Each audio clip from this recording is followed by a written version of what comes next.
Time for Kyle a and new I are going to talk chapter. about it. Yeah, time for a new chapter in the saga of podcast Hindsight. What am I supposed to do with all of my thumbnail Yeah, what are you models? supposed to do with all your thumbnail models, dog?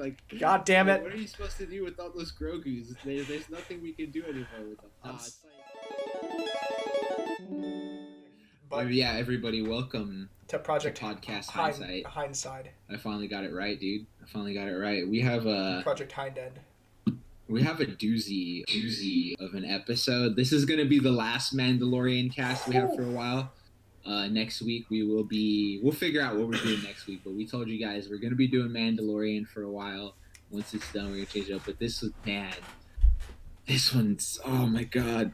Guys, I'm just going to throw it out there now. Spoilers. Obviously. We're going to start with spoilers. Spoilers to the max. If you haven't seen this episode, watch the fuck out of it, because this is one that if we spoil it for you, it will not have the same impact. I think Disney and Star Wars, all of those guys working together, they have created something this week, this episode, that if you have not watched, I don't want to spoil for you. So, yeah, that's your spoiler warning.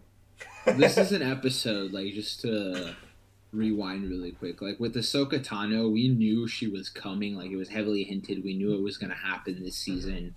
Obviously, we didn't know which episode it was going to happen in, but we had a rough idea when it was going to happen. So, I know some people were pissed when that episode dropped. They're like, yeah, Ahsoka's in it. Don't get me wrong. Yeah, it would have been cool to be like, oh, wow, this episode. But that wasn't that big of a spoiler. We knew she was coming. But, like, the shit, like, I'm still being vague about it because I don't know why you would watch this podcast if you haven't seen it. But the shit that happens in this episode,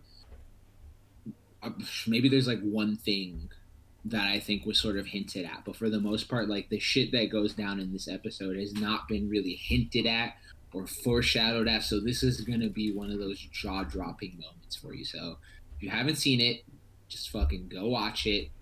And I cried, so have a box of tissue ready because you might cry. But I already cried. Yeah. You can see my eyes are red. I've been crying. So, where do we start off in this episode, Chris? I think if I remember correctly, the very beginning was we see Boba Fett's ship, right? I think so. Boba Fett's and he's already in pursuit. They're after the two. The end of it hits so hard it makes you forget the beginning. They're after they're after the two guys that are in the cruiser that are transporting the doctor. I just had his name. I'll find out for you right now. Very nice. I have the entire spoiler thing up. Dr. Pershing. Dr. Pershing, yes, that's correct, the Mundo. So one of them seemed like kind of a chill guy, you know? And then the other one was kind of a dick, the guys who were and the in chill charge. Yeah. The chill guy's the one that got shot, bro. Oh, I felt so bad, bro. They already played with our emotions at the beginning of it because they were like, "Oh, he didn't seem too bad." He was hold on, Kyle. You're was trying breaking to up a little bit. Oh yeah, I looked away. I looked away like this. It's because my mic. Keep talking. I think it'd be fine now. It's just as long as I don't look away from the mic. I feel bad for like the viewers right now. They're like, get your technical shit done before we did, and I thought we fixed it, but is it okay now? Hold on. Is it better now? Pull your microphone up to you a little bit more. Is it better now? Yeah, when you're that close, it actually is. That's so close. Yeah, but that's much better. Okay, fine. All right. Because it can actually pick you up because of how far you are. Yeah. Depending on the projection of your voice, it picks it up, but then it doesn't because it thinks it's background noise. Kyle's microphone is actually really good at not picking up background noise. So I think if he sits too far back, yeah, like I can't hear that. I can't hear the snapping at all. Not even like. No, not even there. What? Now I can, like a little bit. Yeah, once it picks it up a bit. Once it seems intentional. Yeah, it's really weird. Okay, so if you can hear me now, the really cool thing is they boarded the ship. They got a hold of Dr. Pershing. The guy who was kind of being a dick, who was like, "Hey, this ain't your lab. Shut the fuck up." You know, like, damn, bro, like, chill out. You're all on the same side. What the hell? And then he shows, and then he tries to use it as a bargain against the new Republic because he's like, this is a high profile target. You know, if he's dead, you're gonna have to explain it. And so she just shoots him in the head after he taunts the shit out of her. Like, you do not piss this woman off. You Yeah, know? I remember him. He kind of threw it in her face. He's like, "Yeah, the destruction of your planet did a good thing." And this is the thing that I love in the recent Star Wars, just expanding universe, and this as well.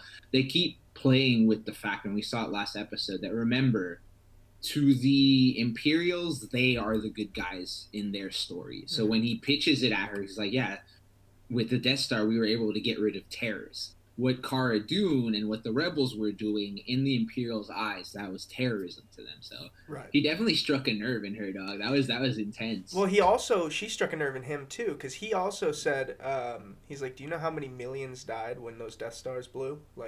Those were people to him, the same way they were people to her. She's still gonna win. She's still scrappy." And then they start making you question the morals of them later on too, by saying calling them basically barbarians and stuff like that, because they were so willing to kill their soldiers. Um, So there is a little bit of that two-sided commentary. With piercing, by the way, we Yeah. found out. I don't know if they ever hinted this in the rest of the series. But we find out he's actually a scientist in charge of cloning. Yeah, So I think cloning. he helped build the clone troopers way back when. Well, the clone troopers came from Camino, and Kaminoans were the ones who created them. He's part of clone projects apparently after that, Okay. which gives me even more of a theory that he is working on Snoke people, and that because Yeah. now we know for sure that those things that he was cloning. I can hear myself in the audio there when you did that. Those things that he was cloning are not inside of the Dark Troopers. Those Dark Troopers are now completely robotic, like Clone Wars style. Now they're using droids. clankers. Yeah. So I'm very curious then.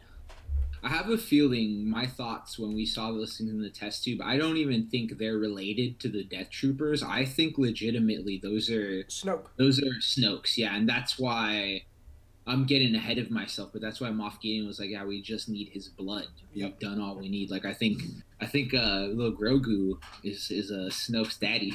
Oh, ooh, weird. No, right? Weird. Based off of genetics, dog. Yeah. Oh God. Oh man. But yeah, we had that intro scene go down. We saw the exchange right there, and they pretty much go over the layout of the ship and what to expect. The dude was once again showing that he's helping again. He's just like, yeah, this is the ship. This is where you can expect to find the Death Troopers.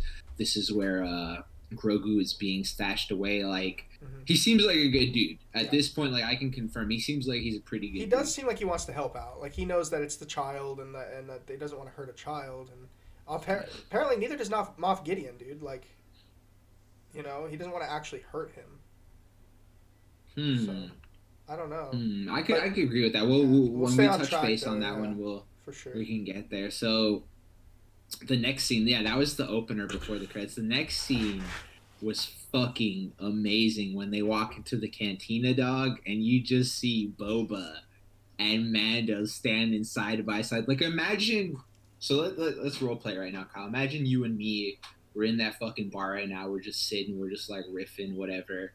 And we see these two fucking Mandalorians walk in. Like, what would be your first reaction, dog? Well, there'd be a few more than one cleared table. People would probably just be like, I don't want nothing to do with it. Yeah, I would probably shit myself, dog. I'd back out. It's bad enough to see. Yeah.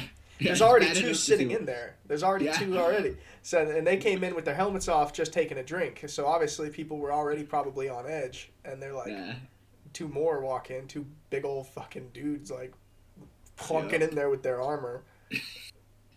Oh shit, that was good. That whole scene was great because he goes up to Bo-Katan. He's like, "Hey, we need your help," and obviously she doesn't really want to have anything to do with it. And you can tell there's some bad blood between her and Boba, and I fucking loved it because it's true. She was just like, "Yeah, I recognize that voice. You're just another clone," and. But there's a lot. I really love how at this point there's so many things connecting to the expanded universe, to Clone Wars, to Rebels. Like, Star Wars is doing a really good job with all the material that's off the side. But we have that exchange going on right there, and I just love that. I forget the name. Hold on, I got the The Koska is her name, and man, that little tuffle Oh, the girl, the between other Mando girl. yeah, yeah, They also said something interesting. They said you're not a Mandalorian, because they assumed he's a clone. Um, but they said you're not a Mandalorian, and he goes, I never said I was. Like I never claimed to be, but we confirmed that he was by definition a Mandalorian. He's a foundling. Kind of. His dad was a foundling, and he inherited it, and so in that sense, he would be, he by Mando's creed, anyways. He's a Mandalorian. So there is still that blood, that difference in opinion there, as to what Mandalorian really, really means. So that's interesting as well. Something we found out. But then, they get into the little scuffle, and yeah, dude, you can keep going, man. Keep talking. Man. You got this. I'm curious, by the way, Boba Fett at one point, because she talks about Mandalore, and obviously she's obsessed with getting it back and becoming, getting back on the throne. Yeah, and he mentions how he said that the Imperials turned it into ice. Yeah, drop nukes on it is kind of what that means. Yeah. And so yeah, we also would use that phrase. I wouldn't intend I would never want to turn a place to glass, but that's glass. There you go. I don't know why I said ice. Yeah, I don't know. No, you did say glass. You did say glass. Oh. Is there any sort of ability or any sort of thing where they've ever turned a planet to glass, or is that him just sort of trying to play on words? That's a slang for drop nukes on them, or whatever. Especially if it's a sandy area and you drop sand turns to glass when you heat it enough. So yeah. Okay. So and it kind of was a phrase that was coined, at least from my understanding. I only started really hearing it whenever stuff was happening in the Middle East, and people would say it there, and so I was surprised to hear it. I was like, oh shit, all right, well, yeah.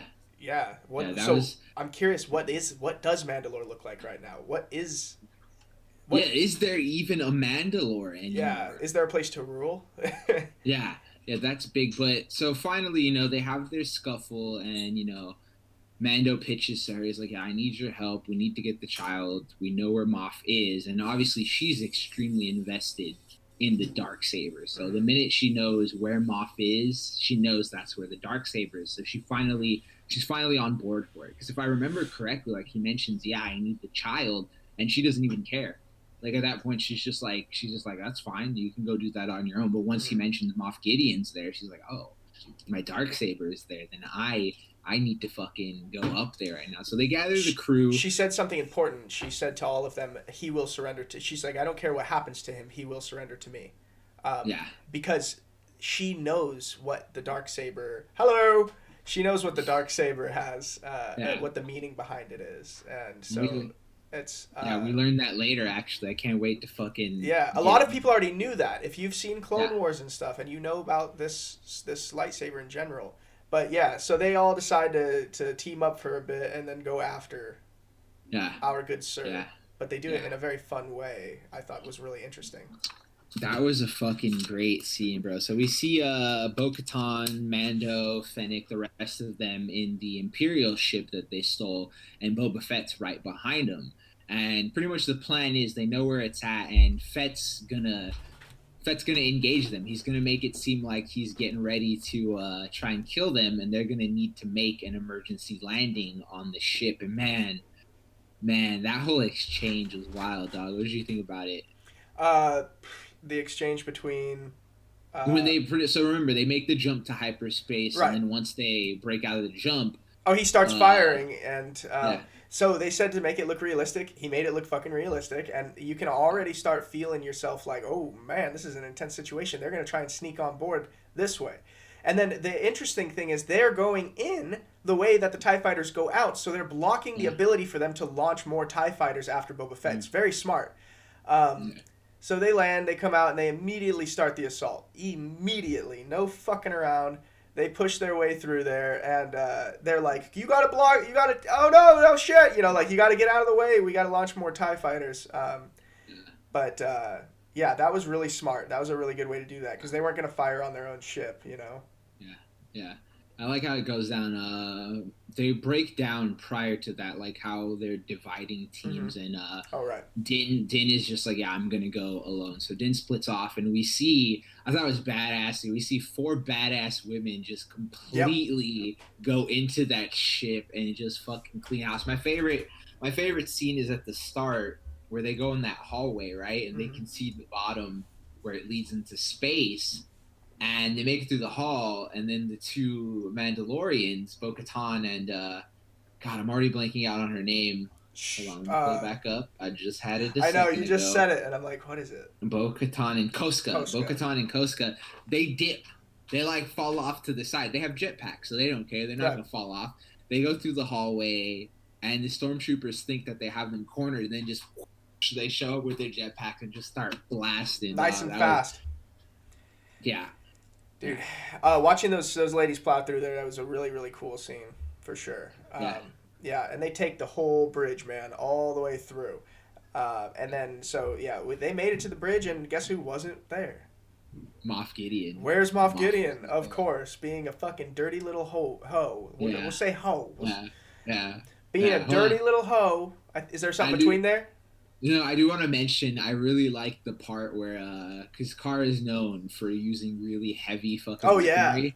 And I like how her gun jammed and she was freaking out the whole time. She finally fixes it, and she's the one that destroys the entire hallway leading up into the fucking, like, cockpit. I love that scene, dude. That was really, really well done, dude. Mm-hmm. Yeah. Man, yeah, I don't know, dude. Everything about this episode was well done. If there was any slip-ups, I didn't see them. Yeah. And timing was really good. It felt necessary. They got the child is obviously still alive. So yeah, we keep moving forward. We've got Yeah. the Mandalorian who went off on his own. Who also, while on his way there, we have to talk about his encounter Oh, with yes. the Dark Troopers, Oh, and yes. how he saw them, but they activated them a little earlier than they expected. Just a little too much. And he found out just how strong one of those Dark Troopers is. We also found out how strong Beskar really fucking is too, dude. Yeah. So one of them got loose when he tried to close the doors on him, so they couldn't get out. And then the guy punched the fuck out of his face, and I thought that was like, oh, that's it, that's the end. At least break. Yeah. I was like, the helmet's gonna at least break, right? Like, is that? Yeah. And it just keeps showing how strong this fucking steel is. It just keeps on going, and he seems like he's pretty beat up, but otherwise unfazed. And, whew, yeah, he took a beating there, but he did end up. What did he do? He used the spear, the Beskar spear, to stab through the head, tear the head off. And then walks over and launches the rest of them out into space. Yeah.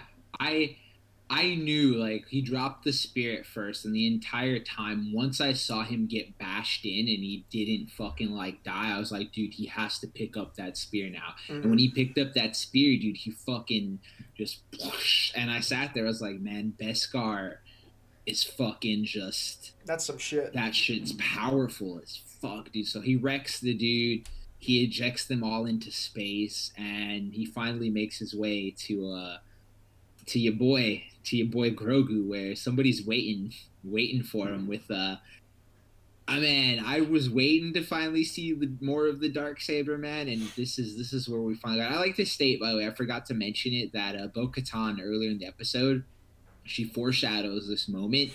And she's just like, yeah, the Darksaber can cut through anything. And Koska reminds her, she's like, almost anything. Except and there's for pure... one thing in the Darksaber can't cut through, and it's pure Beskar. Pure Beskar steel. Yeah. That's pretty sick, man. Yeah. So, yeah, we had some foreshadowing there for sure. Yeah. Let's see. I should have taken notes. It's too good. Too good. This is still fresh on my mind. So we walk into a hostage negotiation moment right there where Grogu's being held hostage, and you think for a minute I kind of sat there, I was like, wait, is Moff Gideon really, like, Moff kind of plays Mando? He's just like sitting there, he's like, listen, I don't want the child. He's like, he talks about the Darksaber now. he's just like, I already got what I needed from the child. You can have him back if you want, but he's like, I keep this. He's like, the Darksaber is mine. And once again, Din, and I reminded because I created him for a D&D campaign. He reminds us why he's lawful. He's sort of lawful neutral, I believe was the term that I was looking. Yeah. Because at the end of the day, he had no obligation to get the Darksaber back. No. He never promised that he would, and he told everybody, I'm there for one thing only, and it's the child. So he straight was just like, that's fine.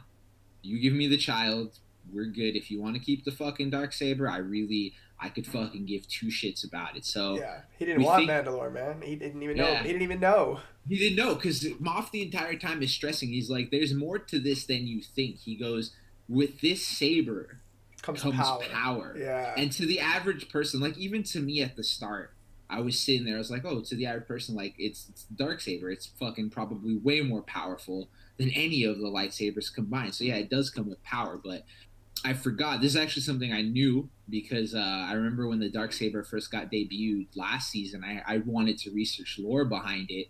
And this is where I find out like Darth Maul wielded it at one point and the whole story behind it. And essentially whoever wields the Darksaber is the rightful is allowed the throne. Like you're the king, you're the queen. That you have the saber, Mandalore belongs to you. If they earn it through combat, hand-to-hand which combat.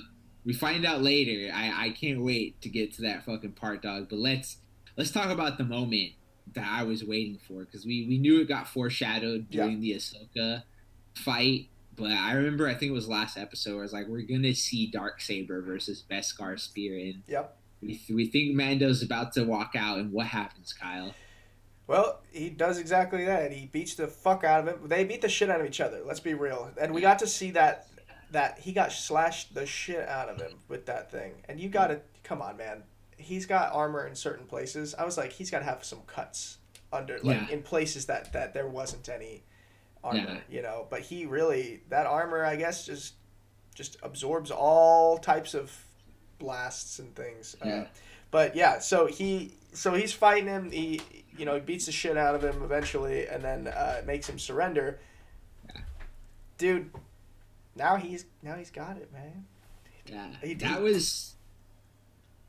I just want to take a minute to talk about how I mentioned it with the Ahsoka fight, and I think this goes down. Like, I still think number one for me, and it was after you defined the meaning to me, and I can't wait to watch it again. I think number one lightsaber battle for me is the second fight between Darth Maul and Obi-Wan, where Obi-Wan finally kills Darth Maul.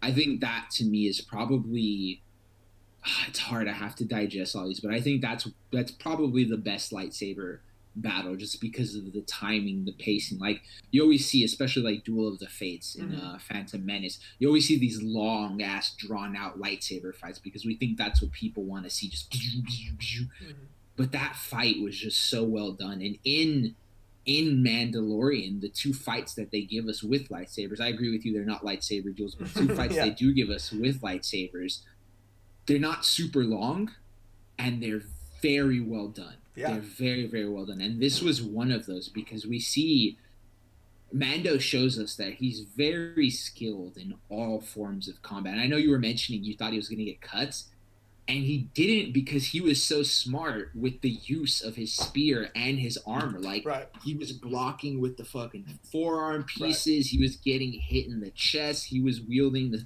Like, seeing him use that spear was beautiful, especially for the fact, too, that was such a close... They didn't have... Like, when you saw Ahsoka and the... I forgot her. I don't know if she was the Empress or something like that. I forget her name. But when you saw them fight, they had a lot of open space. They had a lot of distance. There was a lot of great areas to keep the space and use the spear. Right. But in this fight, it was really hard to get that gap, to get that distance. But he worked with it. Like, jumping through doors, hallways, Yeah, I like the scene where he like flips the spear up and sort of uppercuts Moff with it. Like, it was great, dog. It was great. It was well done. But he hit him down and then kicked it up around the other side. That was pretty sick. Yeah, but so this is where the drama starts to unfold. He gets the Darksaber, right there, and we finally walk into the cockpit, the deck, and the first thing I noticed was Bo-Katan. She sees Moff Gideon on the floor, but then she sees Din holding the Darksaber, and I just saw this look in her face, just this look of dread. Mm-hmm. Like, she just did not look happy, dude. And yeah, you wanna take over right here, dude? Oh no, yeah, I'll just add like I have a lot of thoughts on her emotions right here because something that they mention is the story is a big part of the transition of the power. And if he unknowingly beat the guy who did it, it would be wrong of her to just take it from him because she wouldn't rightfully own it, but it would be wrong of her to fight him for it because he is so rightfully in possession of it. He's so rightfully so he doesn't even know what he's holding, which is like a true sign of somebody who deserves to have what he has. They didn't fight for it through blood and power, which is the lineage of that saber. Always. Always. And this is the first time that it's gone into the hands of somebody who didn't get it in that way, ever since Pre-Vizsla, which is the name of the Mandalorian Jedi who made it. It was always passed on through, like, greed, and or some like, angry intent. Yeah, there's always an ulterior motive. Right. Ulterior, I believe is the word I'm trying to use. Ulterior motive, right there behind it. Like, people knew what it was. People knew why they wanted it. And there was fucking like really quick. Let's go into history. Why did Darth Maul take the Darksaber? How did he obtain? Like, what was his whole reasoning behind it? Because I know there's other stuff. I'm gonna watch Clone Wars, and I'm excited to see history. But for me, that's the most. When I was reading the fucking wiki about it, and they said Darth Maul had it at one point, I was like, whoa, hold on. So what's the story behind Darth Maul getting it? So essentially, this is the summarized version of what happened. Darth Maul, and this actually is interesting that you asked this because this ties in later to what happens with Boba Fett at the very, very end credit scene. Darth Maul started to go around, and he started utilizing all of his contacts to kind of start putting together a league of like criminals and assassins, and he became a crime lord. He's no longer Darth Maul. He's just Maul, the crime lord, and he was in charge of a bunch of the Pikes are one of the major crime lords in the Star Wars series. The Hutts are some of the major ones. And then he even got into contact with the Death Watch, which are the people who want the original Mandalore traditions back and to be warriors again, and not people of peace, but to be like combative. And so the Death Watch then joins him and the leader of the Death Watch, who is also a descendant of Pre-Vizsla. This is a guy named Tar Vizsla, I believe, and I'm just going off of memory here, so I might be wrong. Comment in the chats if I am. Yeah, let us know in the comments. But so what happens is basically he and Mr. Vizsla here go off and they start collecting a bunch of power and stuff, and he's already got like the Vizsla decides to try and turn his back on Maul. Maul forced his way in. Vizsla believes he's the true leader of Mandalore, but Maul is posing in the background as the real leader of Mandalore. He kills Vizsla, takes the lightsaber, and then is ruling Mandalore from the shadows while he uses a Mandalorian figurehead to run Mandalore. And then after a short time, Palpatine comes in. This is while Maul still has the lightsaber, right? He's still in control of Mandalore. Palpatine comes in and beats Maul. So technically, Palpatine is in charge at that point, in my mind, of Mandalore. And from there on, we don't know what happens. That's clearly, at least as far as I remember, that's about nearly the end. Right shortly after that, him versus Ahsoka. Ahsoka gets away. He still is ruling Mandalore. But then there's an even higher figurehead who's allowing him to do that, which is Palpatine. So Palpatine's in charge of him once again. So when does it become, like, when does Bo-Katan get the Darksaber? Did she have it after Maul at one point, or Bo-Katan, I believe she had it after Maul. I I can't really remember exactly because there's some of Rebels that I missed and I didn't see. So there's definitely something there that I'm missing. So somebody in the comments will help us out. But yeah, Yeah. so it's rightfully hers because she's lineage. She is, lineage wise or Yeah. whatever she is. Her sister was the Queen of Mandalore, Okay. and Obi-Wan's Oh, there's a little bit right there. shoopy duper there, but she dies. She dies way before Obi-Wan does. Who dies way before Obi-Wan? The sister of Bo-Katan. Oh, okay. For a minute, I thought you were saying Bo-Katan and Obi-Wan had a little thing going on right there. Okay, cool. So, I guess you can let us know in the comments below, but Bo-Katan, based off of what you know from what you've seen a little bit of Rebels, what you've seen of Clone Wars, and based what I've known, based off of what you've told me and like some wikiing, Bo-Katan was essentially the last person to have the Darksaber. And Bloodline. We don't know. Yeah, Bloodline was. We don't know what happened between now and the Mandalorian that allowed the Darksaber to get into Moff's hands. And based off of her reaction, based off of what she's saying, from the beginning when she mentioned it, she's like, yeah, he has something that's mine. She's like, I want to get back what's mine. I'm assuming. Go ahead. Oh, I don't know if she means she probably is talking about the Darksaber, but I think she means like power, of Mandalore. Like I think it's the power over Mandalore that she's actually after. Okay. That's what I just my biggest thing, and I hope somehow either maybe it's out there. If you guys know, please let us know in the comments. I'm actually gonna go do some investigating myself, but I just want to know when the Darksaber ended up in Moff Gideon's hands at some point. Because I know you mentioned Palpatine technically might have had it, so in my mind I'm thinking, well, maybe something happened there, and that's how it exchanged hands. But yeah, I want to know how Moff got that Darksaber. But yeah, I hope you guys didn't mind that, because the Darksaber has a lot of lore, and for some reason, for me, the idea of Darth Maul, or at this point Maul having it, that always hyped me about the Darksaber story. But yeah, so we walk in there into that exchange, Din has Grogu. Everything seems pretty chill now, and before the insanity begins, we have that exchange of dialogue where that's it. Moff pretty much, because Din's clueless. He's like, all right, here you go. I got your Darksaber, and Moff is just sitting there fucking hyped. He's just like, it doesn't work like that. Yeah. You can't. And he knew it too. You can't give it to her. Yeah. He was hyped. He's like, it's yours now. He just was his like, he had this great like evil happiness behind him. He's like, it's yours now.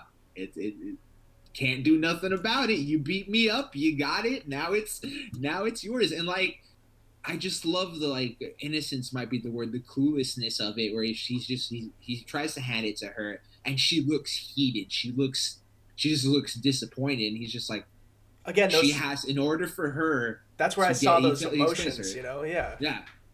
It's like, in order for her to get this, she has to defeat you in combat to earn it. Mm-hmm. And I like how Din's still clueless. He's like, all right, I surrender. Here you go. Yeah. She still has that look in his face, and Moff's just sitting there. He's just like hype. He's just like, it don't work like that either, dog. You can't just hand it over like that, bro. It just...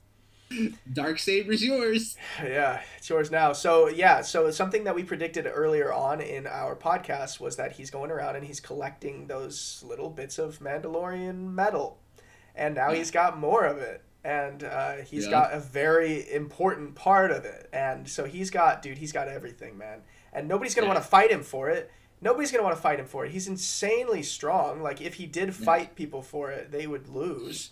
Not only is he already the Mandalorian that he is also now has a fucking lightsaber. It would depend on a couple of things if he could really wield it properly or not. Is he Force capable? Is that something that we may see in the future? We haven't had any hint of it at all, as far as I know. But yeah.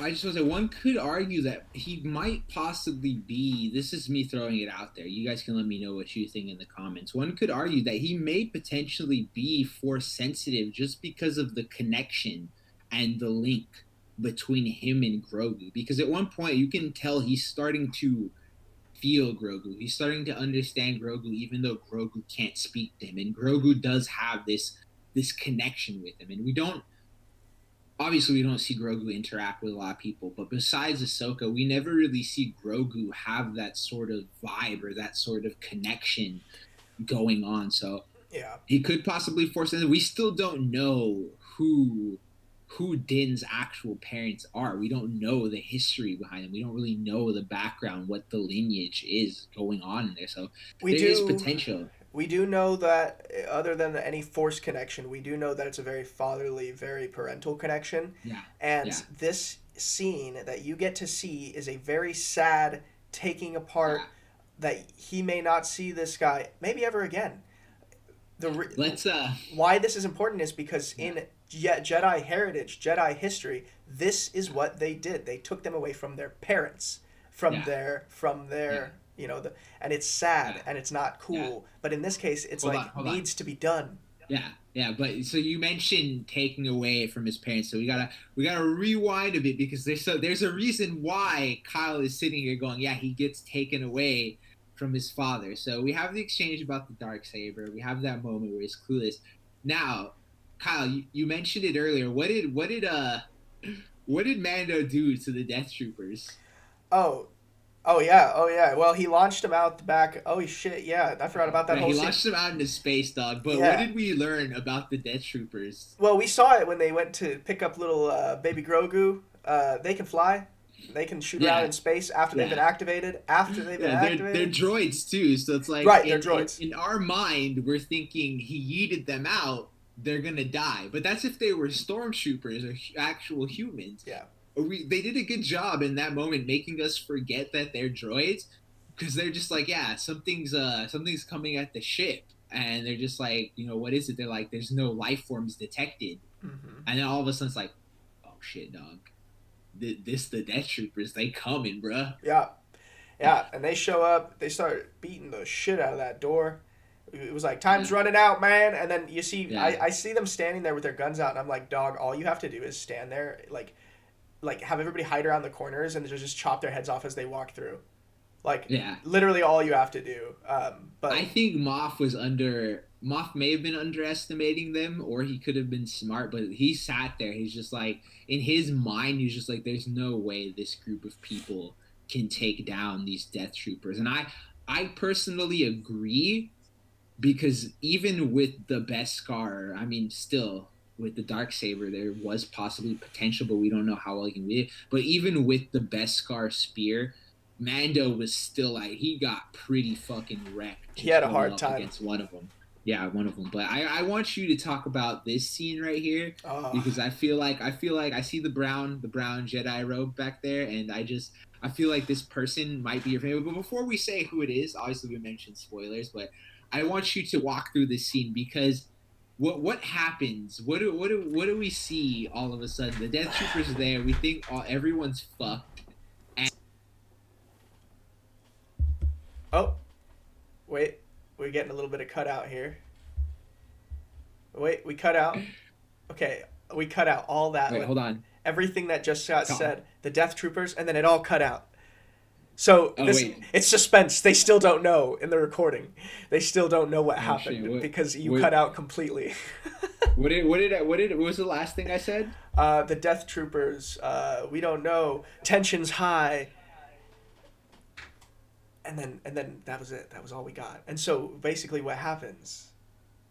Yeah, so tensions are high. The door's about to get busted the fuck open, and yeah, Now, door's about to get busted the fuck open. Then we notice little Grogu. His ears are kind of twitching like a dog. He's just like, wait. and the music So changes. I want you to walk through this scene right here. So what happens here? Break it down piece by piece, Kyle. So I want to really quickly give a huge fucking great job to the director of this because he did something that we don't usually get to see, which is show security cameras in Star Wars in black and white.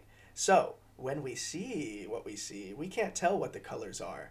And it's intentionally that way because the security cameras are all in black and white throughout the whole episode.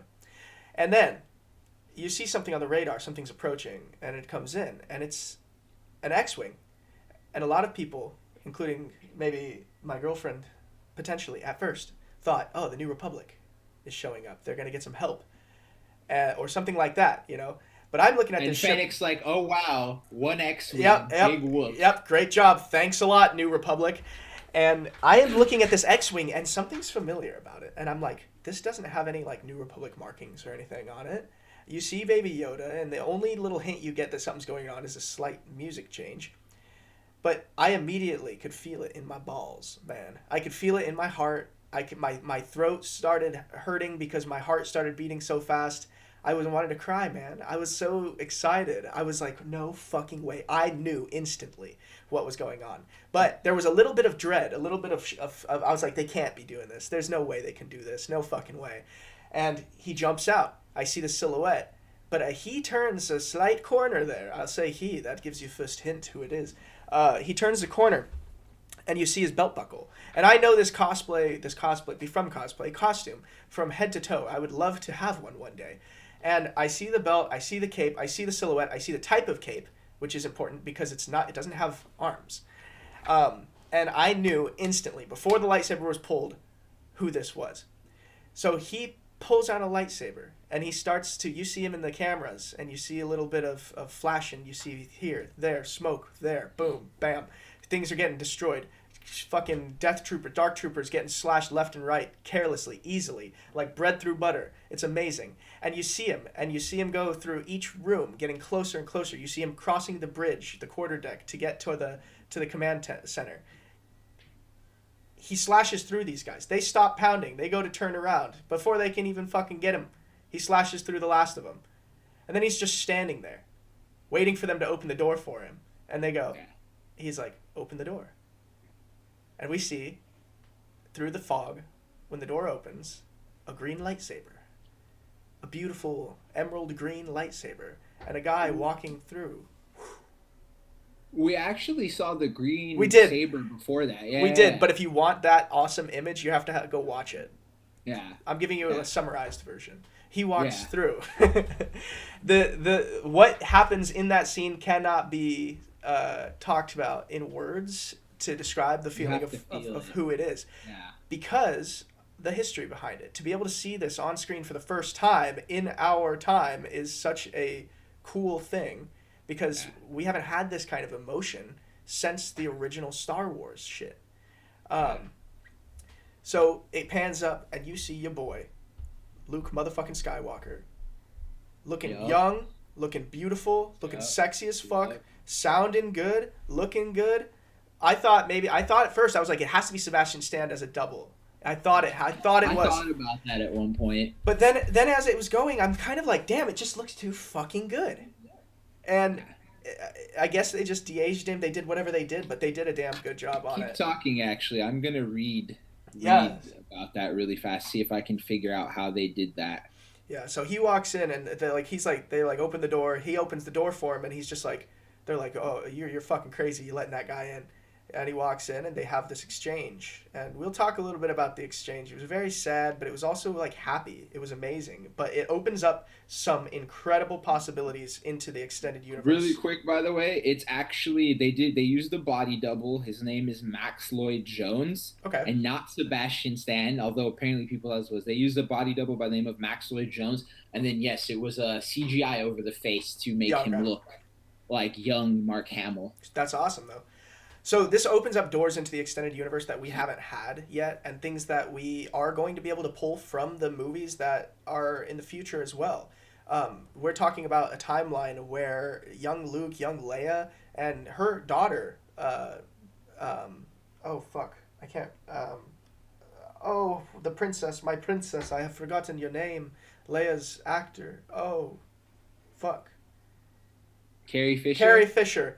Oh, Jesus, I'm sorry. So Carrie Fisher, her daughter was her body double for the movies. And she could be, again, it would be fucking cool to see this. It would be cool to see a young Ben Solo. It'd be cool to see Mara Jade, whatever. It opens up the extended universe so much, and it shows you that there's more than just these movies. And there's time that happened between these characters that are so, like, blatantly shitted on in the... some of the more recent movies. This gives Luke Skywalker a whole new look, a whole new feel that you never got to see even in the original movies when he's fighting. This is top of the line, crystal clear, golden boy, Luke Skywalker at his finest. Yep. So I wanna dude. It was just great. So I wanna just rewind to a couple moments that happened right there that I really loved. But during that scene, we see Grogu, his ears are kind of twitching, he's getting hyped. My favorite part was when he walked up to the little monitor and you just see him put his hand on the monitor like he knew already. He knew that was. I don't know if he knew it was actually Luke, because I don't know. We don't know yet if he met up with Luke or not. He's never met Luke. He's never met Luke, but like he could feel him. Like he touched the screen, like it was so precious. Just like Grogu was just like, yes, I know who this is. Like I feel it. Like this is cool. And man, for me, like the X-wing wasn't what set it off for me, which was weird. I should have known better. Like, oh yeah, the X-wing was what did it. But for me, the minute I knew who it was, even before the green saber, it was the black glove. Yeah, once I saw the black glove, I was like, that's fucking Luke, dude. Then the green saber came, I was like, fucking Luke. And the reason why I like that scene is it actually, you can tell me what you think, but in my mind, for some reason, it really reminded me of the scene in Rogue One where Vader goes through the hallway just fucking wrecking everyone. Yeah. And it feels so similar because we see Luke.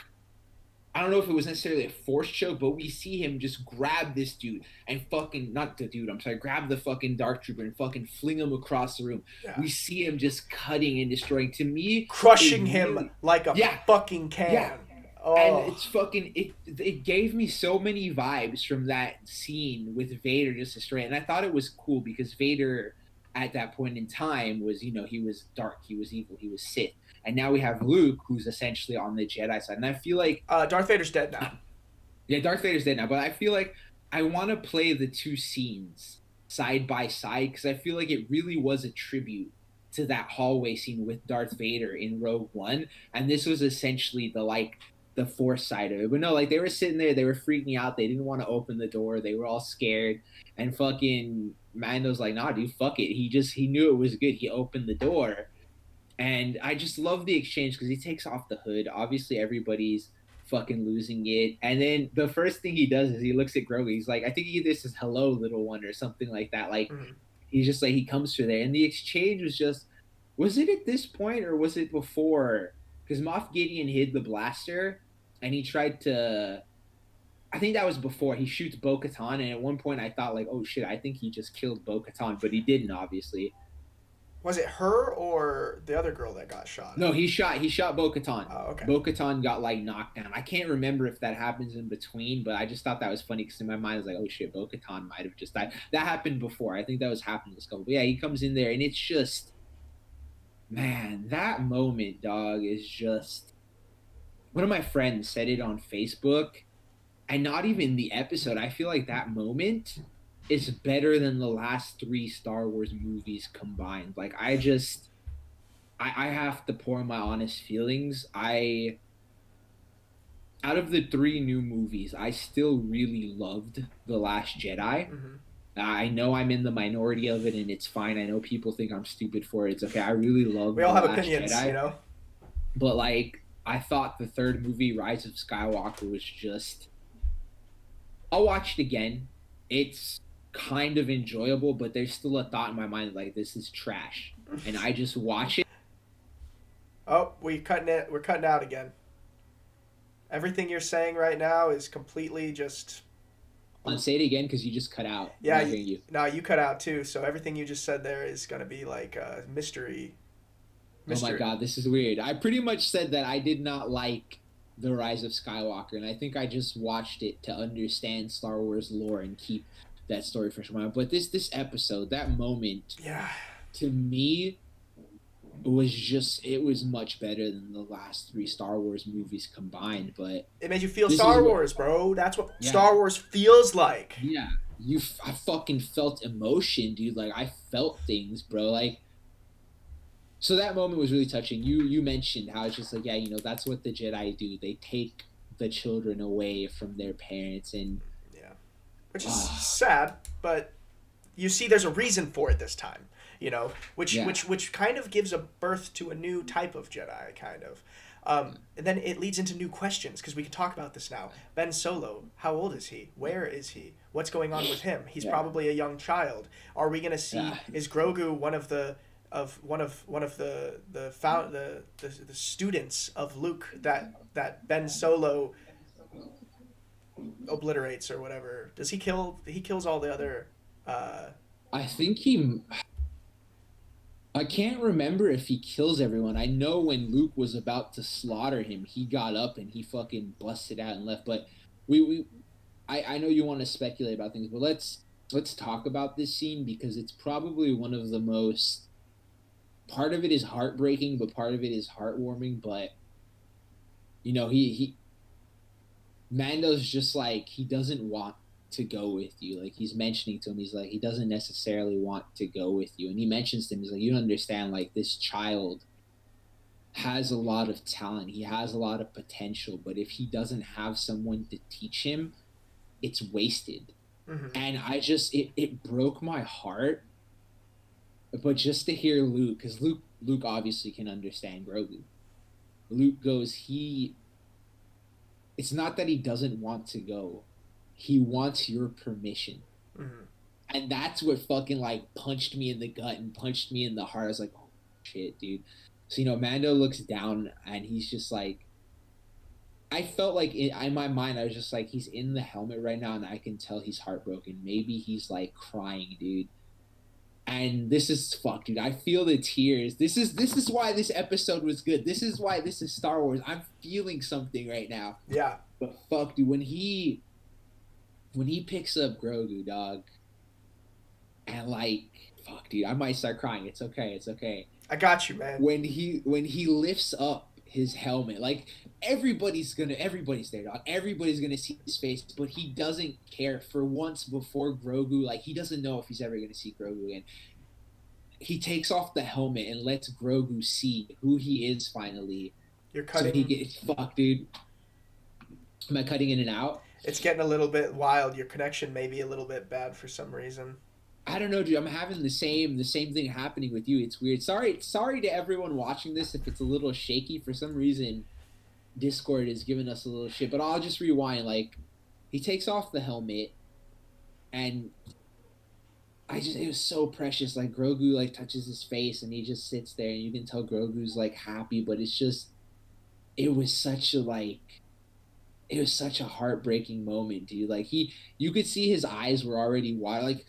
Shout out to Pedro Pascal, by the way. He is a talented fucking actor. Oh, yeah. I just want to rewind to last season's episode. Somebody posted something, I believe it was Tumblr or Twitter, explaining it. And when you see him with Bill Burr, I forget the name of his character, that entire scene, even though he doesn't have the helmet on, Miggs.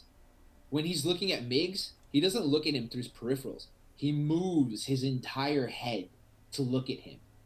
When he looks down, when he gets his helmet, he doesn't just look down. He moves his head like somebody said it in that comment thread where they go, only someone who's had a helmet on their entire life would move like that. And oh, you're cutting out. It's cutting out a little bit. So only. What happened? What are you saying? Yeah, it cut out a bunch again. You said only. I can't hear you at all, dog. Oh, hold. Can you hear me now? Yeah, I can hear you now. Okay. So you said only somebody who has had the helmet on his whole life would move that way. I agree with you. Yeah. That was pretty much the last thing I said. Only somebody who's had a helmet on their entire life would move that way. But it's just you wipe those goddamn tears away. Yeah, so going back now, dude, he lifts his helmet off. You can see his eyes are already watery. He says his goodbye to Grogu. He sets Grogu down. Grogu walks off to Luke. Luke picks him up. And, man, dude, they really...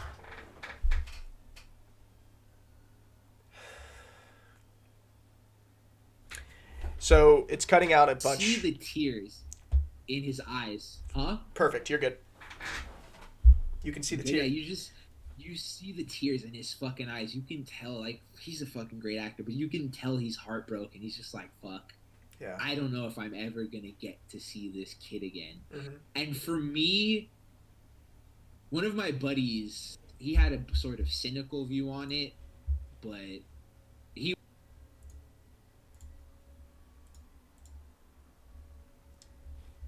We keep cutting in and out. they need to do something else to give the show more depth. And I was like, this is it. I think I wasn't looking at it as a cynical way. I wish we had more Grogu, but I do agree that the story at some point couldn't revolve around Grogu all the time. It did. Grogu had his moments. Grogu had his time. I personally feel we are going to see Grogu again one day.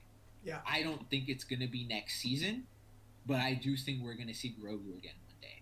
We might. Who knows, dude? Maybe the show fucking...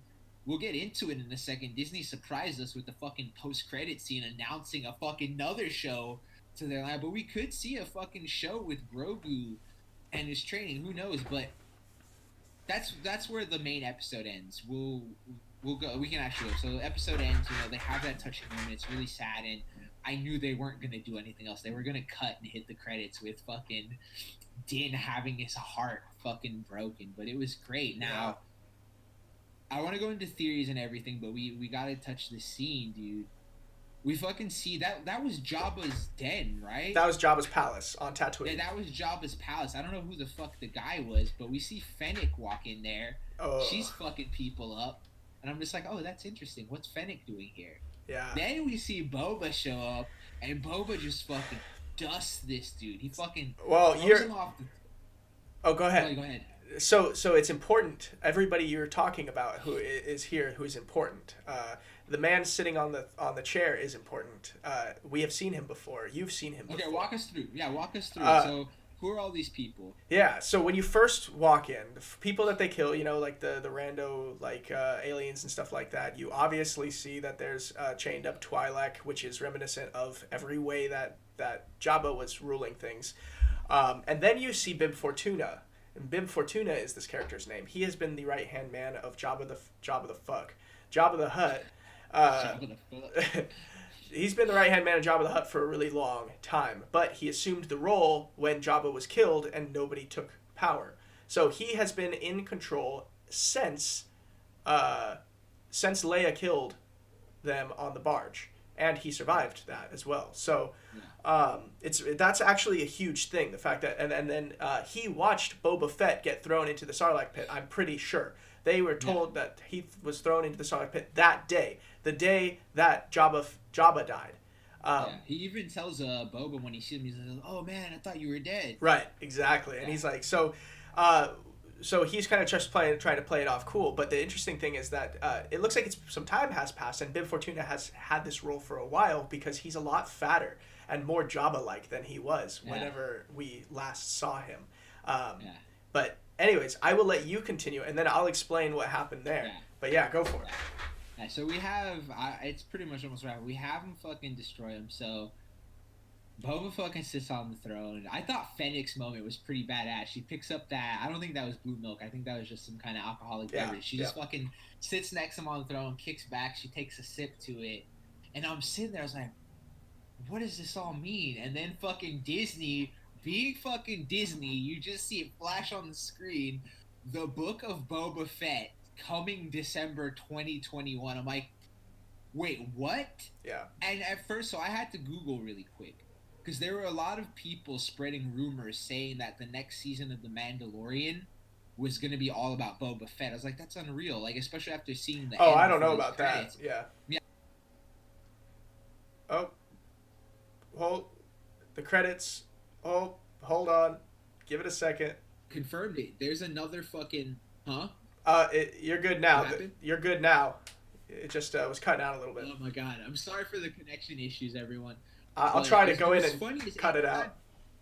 No, you're good. What's funny is every time you hear me cutting out, you're just like, Chris, I can't hear you. The same shit's happening to you. Oh. You cut out too. This is so fucking weird. Fortunately, I'm recording, so if it happens to you, I'll let you know. Yeah, let me know. So, we fucking have that teaser, and I had to Google to make sure there's another fucking show coming out. And what's interesting is December of next year is when the next season of The Mandalorian is supposed to start up too. So it's going to be interesting to see if we have these two shows running side by side, how they may overlap. But I think everybody's hyped about that, because you can't you can't introduce Boba Fett, bring him back into the world, make him this fucking badass, and then just like sort of end it over there. But what's great was we see that scene kind of showed us too that Boba lived up to his promise. He made sure that Mando was gonna get the child back. Technically, Mando did get the child back. He made the decision to let him go with Luke, and now that's it. Boba's gonna go do his own thing, man. But I'll let you talk now because you apparently have more light to shed on that scene and what's going on, and maybe you can explain to me why it's so important that he's sitting on that throne. So there were other people who have walked into that room many times trying to take power from the Hutts, and then finally trying to take power in this way. One of those people being Darth Maul.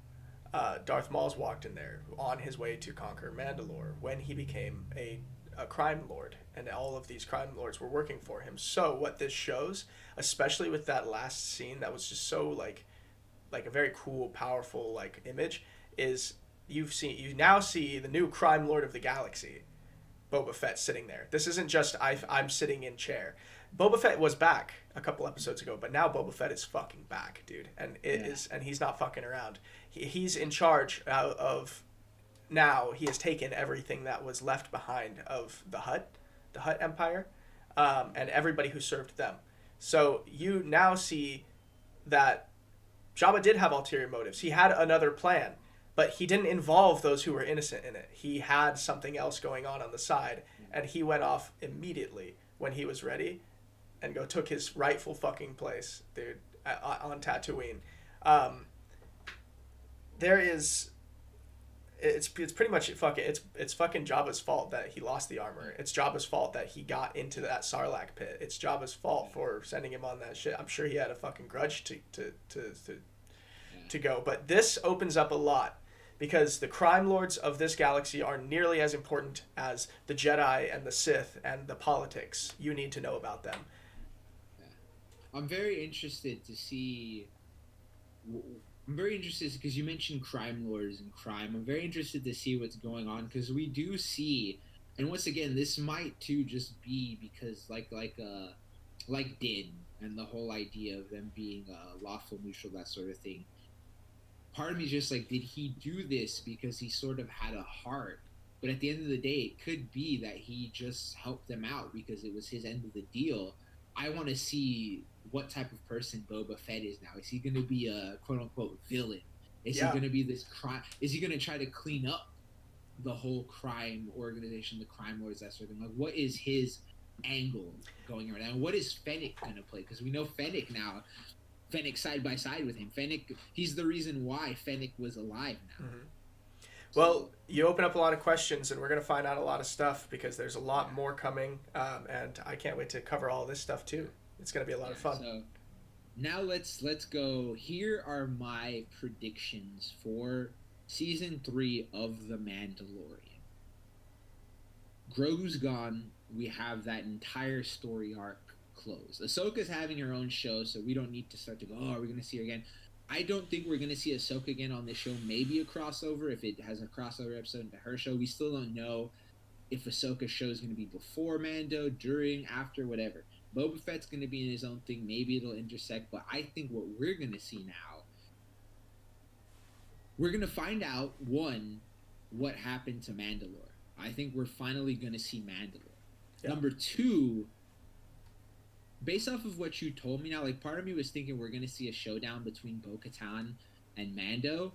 But now I'm starting to think, especially after you said, like, how she sort of was just like, well, I can't fight him for it because technically he is, the rightful one. We're going to see Mandalore, and we're going to see... I feel like Din might not want that responsibility.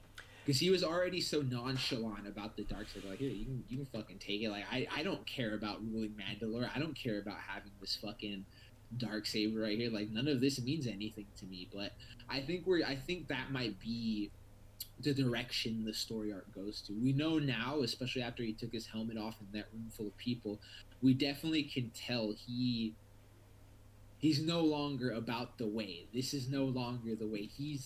That was his sealing the deal. Like, that's it. I am cutting myself off from that part of Mandalorian history, Mandalorian lore, that sect of Mandalore that I was following. Now, one thing I'm starting to consider too is we still don't know what happened to the chick who built his armor. We Oh, know that we still know that there's still those hardcore Mandalorians out there because they're the ones that save him during that scene. I forgot how far back. So we know they're still out there. He's now technically the ruler of Mandalore. I think we're going to see. I think the show is going to shift in this direction where we're going to see a lot about the history of Mandalore. We're going to see possibly another war go down with Mandalore. Everything's going to revolve around Din, Bo-Katan, a possible struggle for power, and I still think we're going to learn a bit more about Moff Gideon, what he's doing, because remember, they didn't kill him. And remember, Cara Dune said, I want him back alive because he has a lot of information. So there's a really good setup, and there's plenty of story left to tell now that Grogu is gone. So yep. I feel like there's going to be those fans that were in it for Grogu. There's going to be those people like, he's cute. I get it. I'm heartbroken too that Grogu is gone. But remember, as much as the memes joke, oh, it's the Baby Yoda show, it's the Baby Yoda show, it's not. It's the Mandalorian. This is the story of Din Djarin, I believe his last name. This Djarin. is his story. Yep. Yeah, Din Djarin. This is his story. Grogu was a big part of that story, but now it's about him and the Darksaber. Like I said this when we had the Razor Crest blow up, yeah, and Grogu got kidnapped. The show is really good at taking something away from us, but then giving us something just as good right there. Well, so, the equivalent exchange right now, we got Luke, but he took away Grogu in order to get Luke. We had him, and now he has the Darksaber. So what do you think? Where do you think this? Because this is a good way to sort of like end this episode and wrap it up. Now, where do you think my predictions? Season? Yeah, where do you think the next season of Mandalorian is going to go? So we know what has been branched off from this series. Now we have Boba Fett off doing his thing. We have, and obviously I think Boba Fett is after power because he went straight to go to be what he did. He is after power in some ways. I don't know if that's his where he's going to stop. I think that's his way of inheriting it. But I don't think he's after Mandalore, or else he would have fought for the fucking thing too. Like he would have been after he would have been there. So actually, he wasn't in that. I forgot he wasn't on the bridge during that scene. Yeah, Fennec was. No, he flew off immediately. He went straight to Tatooine. He just kind of was done. Fennec wasn't even on that scene. She was on the ship with Boba Fett when they took off. Right? No, Fennec was in the bridge. Oh yeah, she was. How did How did they get back together? That was kind of a plot line. That's a good question. Right? How did they get back together? So that's a little weird. But so now we've got one question here is where are they going to go next? I think my prediction is that Din and he's going to be like, well, what do I do now? Right? And he's just going to go ahead and go with her to Mandalore. Go find out what's left. I think that they might go do that. I don't think she's going to want to fight him for it because of how he earned it. I think that she doesn't see him as somebody she wants to fight. But currently, if without them, it's him and the two Mandalorian ladies. So Bo-Katan and Kong. What's her name? Kong. What? Koska. Yeah. Yeah. So. Yeah, I believe it's Koska, yeah. Now at their disposal, what ship do they have? They have the Imperial cruiser that they took, and they have all the TIE fighters and stuff that are inside of it. But they don't have the ships that they had before. They have whatever resources they have outside of that ship, and that's it. So they might as well just go off together and figure out what the hell is going to happen, unless one of them gets in one of those TIE fighters, goes off and does their own thing, except TIE fighters are not made for deep space travel. So they will probably be sharing this ship until they get to a destination together. So I don't know where they're going to take it with the Mandalorian. I'm sure I'll think about it and have some more ideas soon. But for now, that's what I got. Yeah, it's going to be interesting, man. I'm really excited to see what it is. But no, you did bring up a good point. Razor Crest died, and we thought the Slave One was going to be its replacement, but Slave One's gone now. So yeah, there really is no dedicated ship for any of them. They did a good job. Like I love it. They did it last season too. They gave us so much at the end, and then they left us going like, wait, where the fuck is it gonna go? And then they had the Darksaber reveal too, and it's like same shit happened right there. Like they they didn't even wrap up the entire scene on the bridge. Like, Luke walks off with fucking Grogu, and Din's sitting there, helmet off, just crying, like, broken, and they were just like, boom, credits, because Yeah. we don't know, we don't really know what's gonna happen. We still, like I said, we still don't know what they're gonna do with Moff. We still don't know. Obviously, Bo-Katan was holding it together because of everything that was going on, but we still don't know. What if she, like, it's just like, fuck it, I'm gonna get into a fist fight with you? What if, yeah, she's just like, hey, no, I'm gonna help you understand what to do now? There's a lot of fucking questions opening up right now, and unfortunately, we have to wait. Yeah. We have to wait a whole fucking year, dude. Yep, and year. And we're at an hour and 10 minutes, so we're gonna have to wait a whole week for another podcast. That Mandalorian was happening every Friday. That's when we record. So this was going to seem like a Mandalorian podcast to you guys, but that's not what this is. It's just that's something we really love. That's something that was relevant that we were covering. So we're going to give you guys something cool next week. We're going to get into it. Time for a new chapter. Yeah, time for a new chapter in the saga of podcast Hindsight. So, you know, I'm excited. You know, we got some cool stuff coming for you, but I hope you enjoyed the fucking finale. What am I supposed to do with all of my thumbnail models? Yeah, what are you supposed to do with all your thumbnail models, dog? Like, God damn it! What are you supposed to do with all those Grogus? There's nothing we can do anymore with them. It's like so mad. Yeah. All right. Yeah, we hope you guys enjoyed this episode. Let us know your thoughts in the comments below. Like button, subscribe, turn notifications on too. That's one of the most important things ever, because we do have a schedule set where we go live 6 p.m. Pacific Standard Time every week. But if you have that notification bell turned on, whether you're on YouTube, on your phone, on your desktop, whatever, it's immediately going to be like, boom. Hoping to start do Twitch as well. Yeah, we're going to experiment with it. We want to try and do live versions of this podcast as well. So, you know, we record. This is something me and Kyle are going to have to discuss. Yeah, we'll talk about the day before upload on here, but we're working on stuff. Oh, and I want to mention this before we go. If you haven't seen it already, we have a great sketch that we just uploaded as of recording this yesterday, I believe. Yeah. It's really great. We've been playing a lot of Among Us. It's the different types of Among Us characters. Kyle did a great job acting them out. Ash did pretty much a majority of the editing, right? She did all the editing and stuff for that one. I did very little in that sense. Yeah, I was the brainchild behind the idea. Me and Kyle both did make a mock-up, though, of where we wanted it to go. Everybody had a pretty good... Yeah, it worked out. So this is probably what I could say is the first big group. Jeff even did a voice project that we worked on. Yeah, Jeff was doing voices too. Don't forget, Jeff is still a part of this. We didn't have him on board today because he hasn't been watching The Mandalorian regularly. Maybe we'll bring him in next week. Depending on what we talk about, yeah. Yeah. All right. We'll try but yeah, everybody, thank you for tuning in. Thank you. That, and that's it. We'll leave it on what Luke left him with. May the Force be with you. May the Force be with you.